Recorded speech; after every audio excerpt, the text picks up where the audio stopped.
The crystal chandeliers of the grand rosewood estate sparkled like 1,000 diamonds, casting prismatic rainbows across the ivory silk draping the walls. Isabella Martinez stood in the bridal suite, her reflection shimmering in the floor-length mirror like a vision from a fairy tale.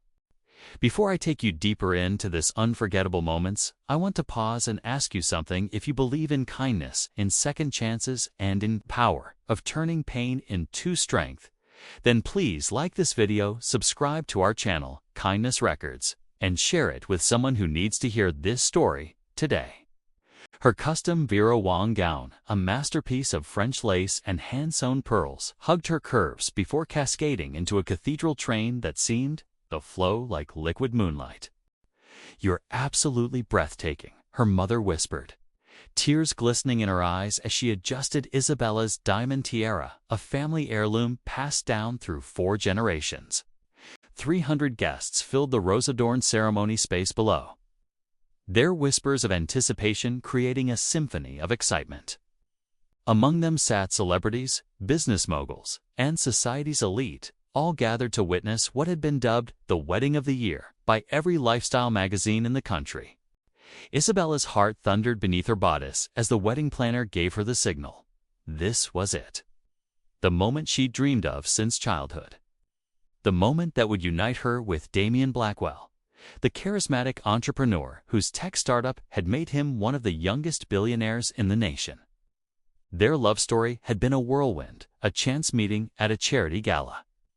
Passionate months of romance splashed across social media, a proposal on a private yacht in the French Riviera.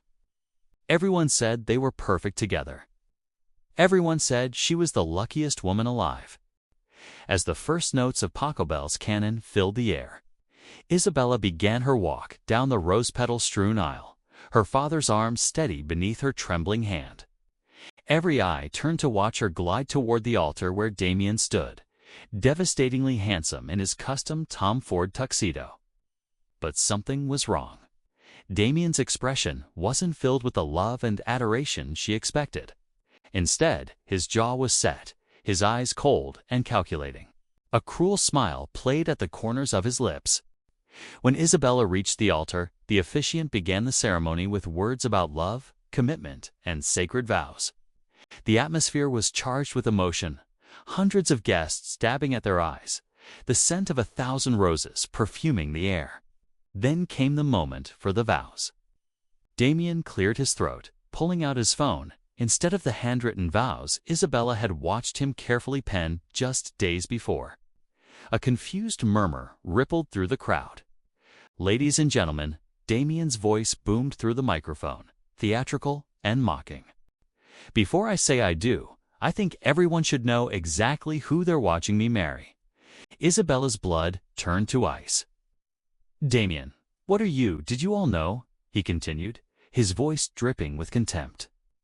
"That the beautiful, sophisticated Isabella Martinez, the woman who presents herself as a successful interior designer, is actually the daughter of my family's former housekeeper."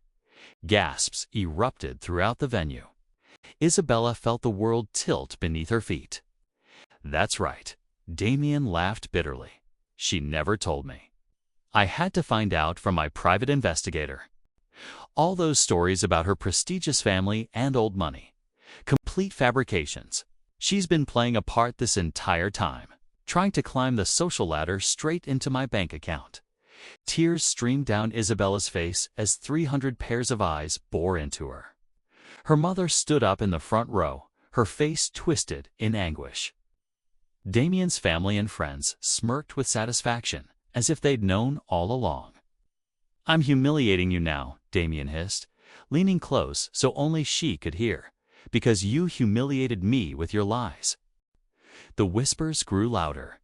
Camera phones emerged. Someone was already live streaming. Isabella could see her life, her reputation, her carefully built business, her dignity crumbling in real time. This was the moment when most women would have fled, when most would have collapsed under the weight of such public shame. But Isabella Martinez was not most women. Isabella slowly lifted her veil, her hand steady despite the tears still glistening on her cheeks. She took a deep breath, and when she spoke, Her voice rang clear and powerful through the microphone she gently took from the officiant. "You're absolutely right, Damien." The crowd fell silent. "My mother was your family's housekeeper, and she was the most extraordinary woman I've ever known." Isabella's voice grew stronger with each word. "She worked 3 jobs to put me through design school. She taught me that integrity, kindness, and hard work matter more than the balance in your bank account. And yes, I didn't announce my background to you or anyone else, not because I was ashamed, but because I was taught that my character should speak louder than my pedigree." Isabella turned to face the audience, her diamond earrings catching the light as she held her head high. What Damien failed to mention is that I never asked him about his money. I never cared about his wealth. I fell in love with the man. I thought he was someone compassionate, someone who donated to children's charities and spoke about making the world better. I now see that was the real performance. She looked back at Damien, who had gone pale. "You wanted to humiliate me for not being born into privilege? Let me tell you what real poverty is, Damien. It's not about money. It's poverty of character. It's standing at an altar and choosing cruelty over kindness. It's treating another human being as disposable. It's measuring someone's worth by their last name instead of their heart." The silence in the room was absolute. Isabella could see her mother now standing tall, no longer crying, but beaming with pride. "These past months, I've donated half my design earnings to women's shelters. I've mentored dozens of young girls from underprivileged backgrounds. I've built a life based on lifting others up, not tearing them down." Isabella's voice softened but never wavered. "Can you say the same?" She slowly removed her engagement ring, a 5-carat diamond that suddenly felt meaningless, and placed it on the altar. "I don't need your money, your name, or your approval. What I needed was a partner with the strength to love me for who I truly am. And that's clearly not you." Isabella turned to leave, her train sweeping dramatically behind her. But then something magical happened. Her mother stood up and began to clap. Slowly, deliberately, each clap echoing through the stunned silence. Then Isabella's best friend joined in.